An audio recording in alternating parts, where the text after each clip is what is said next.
Olá novamente. No segundo vídeo da série, nós vamos dar continuidade à nossa análise, porém já com o objetivo de construir a malha de realimentação. Vamos então ao cumprimento da nossa meta. Temos aqui então a malha de realimentação pensada da seguinte forma. No vídeo número 1 da série, nós tratamos de escrever o diagrama de blocos para o modelo. Ele foi baseado na seguinte ideia. A variável de concentração de saída do tanque 2, ela recebe o produto G1F de S somado com G2C0.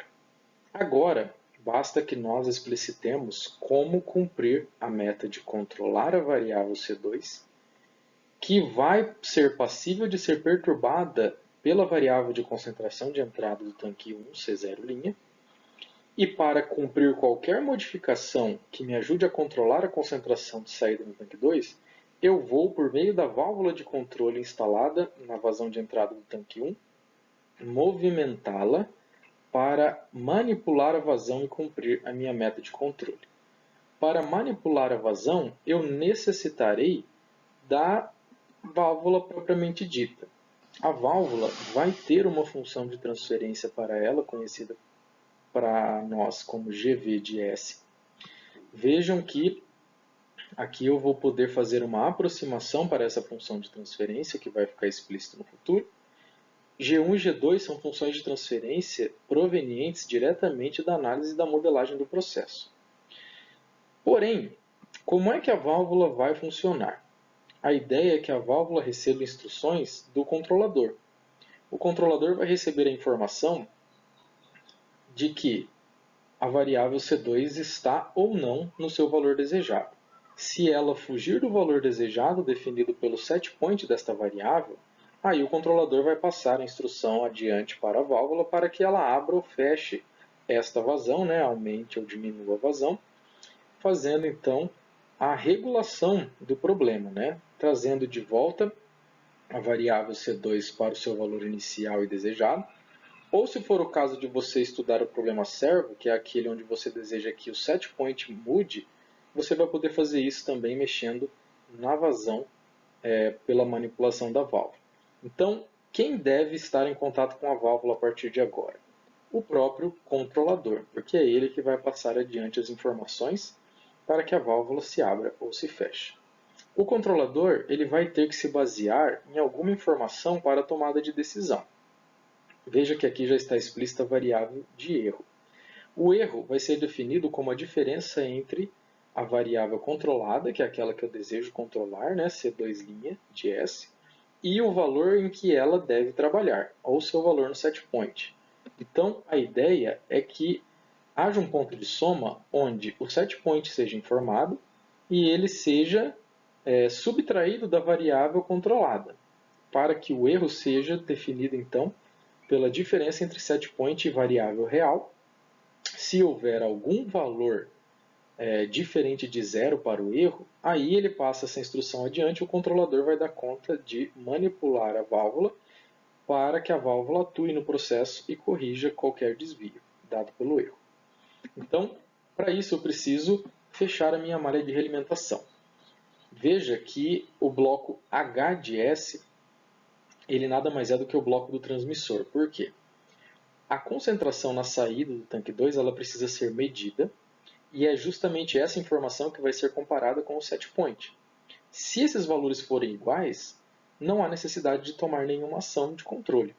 Mas, uma vez que o erro começa a acusar valores diferentes de zero, para mais ou para menos, isso gera um erro diferente de zero também, e aí vai haver a necessidade de que a válvula abra ou feche para cumprir a meta de controle, seja ela qual for.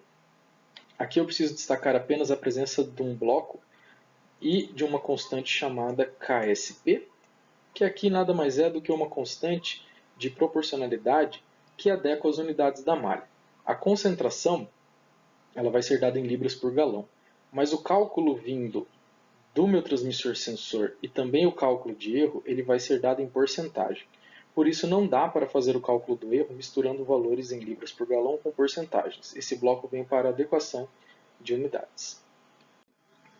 Então, as informações que o enunciado nos trouxe são as seguintes: o volume 1.000 galões, a vazão de projeto, né, em estado estacionário 100 galões por minuto, a concentração na entrada no estado estacionário deveria ser 4 libras por galão e a constante cinética da reação 0,1 minuto a menos 1. Eu posso fazer o cálculo agora das constantes que eu ainda não conheço do problema para poder pensar em montar a minha malha já com valores numéricos conhecidos. Então, como os principais parâmetros, né, vamos calcular o tempo característico do processo, dado pela expressão obtida na dedução do vídeo número 1. Então, trocando os valores conhecidos, eu tenho que tal vale 5 minutos. A concentração no estado estacionário na saída do tanque 1 é dada por essa expressão, que trocando os valores conhecidos, eu tenho que ela deve ser 2 libras por galão. Então, veja que uma concentração de 4 libras por galão, ela entra e pela passagem no primeiro reator, ela já cai pela metade. Né?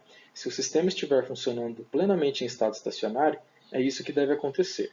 Esta corrente de 2 libras por galão é encaminhada para uma segunda etapa de reação com a meta de converter ainda mais o reagente A. Então é isso que a gente vai calcular como próxima etapa. Veja que a expressão para a concentração na saída do tanque 2 em condições estacionárias é dada por esta equação. Trocando os valores conhecidos, eu tenho que a concentração na saída do tanque 2 deve ser 1 libra por galão. Agora a gente passa ao cálculo das constantes que surgiram também pela dedução da função de transferência do modelo. Então eu agora conheço esses valores. Veja que os valores de concentração estacionária do tanque 1 e do tanque 2 são necessários para o cálculo dessas constantes. Por isso foi importante que nós calculássemos eles anteriormente. Então eu tenho aqui que a constante K1 é 0,01 libra vezes minuto por galão ao quadrado. Esse é um conjunto de unidades resultante da própria forma funcional aí desta constante. Podemos então ir para a constante K2. Trocando os valores conhecidos, ela vai dar 0,5, que é um valor adimensional. Atente às unidades de todos os termos que compõem esta equação para observar que elas se cancelam. E aqui temos, por fim, a constante K3, que, trocando os valores conhecidos, ela tem uma forma equacional muito similar à constante K1, e ela vai valer para nós 0,005, com o mesmo conjunto de unidades devido à semelhança da função em relação à constante K1. Agora, então, eu posso passar ao cálculo das funções de transferência dos demais itens da malha. O primeiro deles é o transmissor de concentração. O enunciado me informa que ele trabalha numa faixa de 0 a 2 libras por galão e ele tem uma constante de tempo de 0,2 minutos. Eu vou aproximar esses instrumentos por funções de transferência de primeira ordem. Esta é uma ação bastante convencional, principalmente no estudo de malhas analíticas como essa que a gente está trabalhando.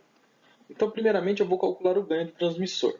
O ganho desses periféricos de malha de controle são sempre calculados pela diferença, pela razão, da diferença entre a faixa de valores a serem trabalhados na saída do bloco, dividido pela diferença entre a faixa de trabalho aí da entrada. Eu, naturalmente, para adimensionalizar a minha malha, trabalho com o sinal de saída do transmissor sensor sendo um sinal que pode estar entre 0 e 100%.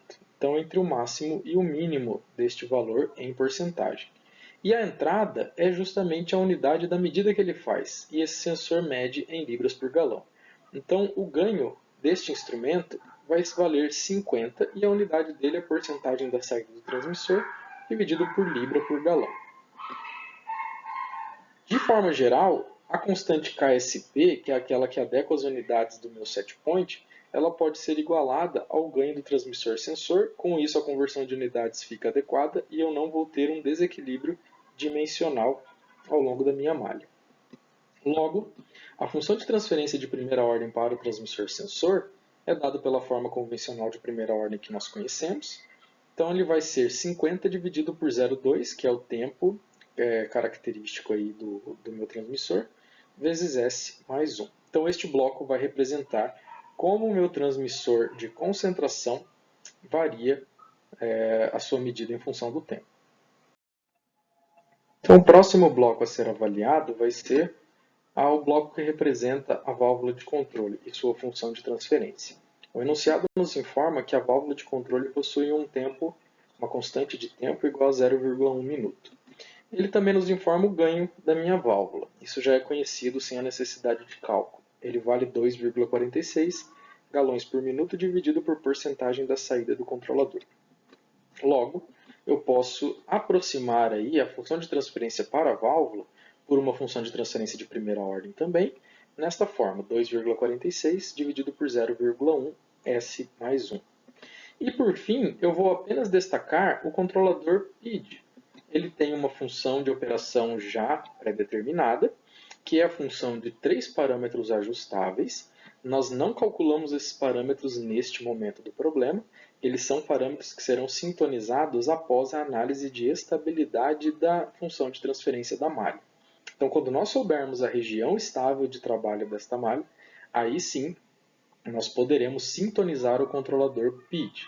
Sintonizar o controlador nada mais é do que descobrir quem é KC, tal I e tal D, que garantam o funcionamento do meu controlador numa região de estabilidade. Uma vez conhecidas as constantes envolvidas no meu modelo, eu posso passar ao cálculo da função de transferência atribuindo os valores numéricos já conhecidos. Tá? Então, resgatando aqui a definição da função de transferência do modelo, veja que ele é função aí de várias constantes que eu acabei de calcular nos slides anteriores. Então, eu vou substituir os valores que eu obtive para determinar a função de transferência já com os valores numéricos necessários. Então, veja que eu tenho esta forma funcional como resultado e isso já será utilizado numa nova malha, já considerando blocos com suas funções de transferência sendo informadas. Então, a malha de realimentação ela vai ser reconstruída agora conhecendo-se os valores constantes que antes não haviam sido calculados. Então, eu tenho novamente aí a minha variável controlada C2' de S. Ela vai receber, então, a função de transferência do processo referente a como a vazão afeta esta variável, assim como ela vai receber, então, a informação da função de transferência relativa a qualquer variação na concentração de entrada C0'. Eu tenho, então, a função de transferência da válvula, representada aí pelo bloco adequado. A do controlador continua genérica, porque nós não conhecemos ainda os 3 parâmetros do controlador PID. Nós sintonizaremos esse controlador no próximo vídeo. Então aqui eu tenho meu ponto de soma, veja a constante KSP, ela é idêntica ao ganho do meu transmissor de concentração, para a adequação das unidades nos meus cálculos. E também tem então o bloco para o transmissor de concentração.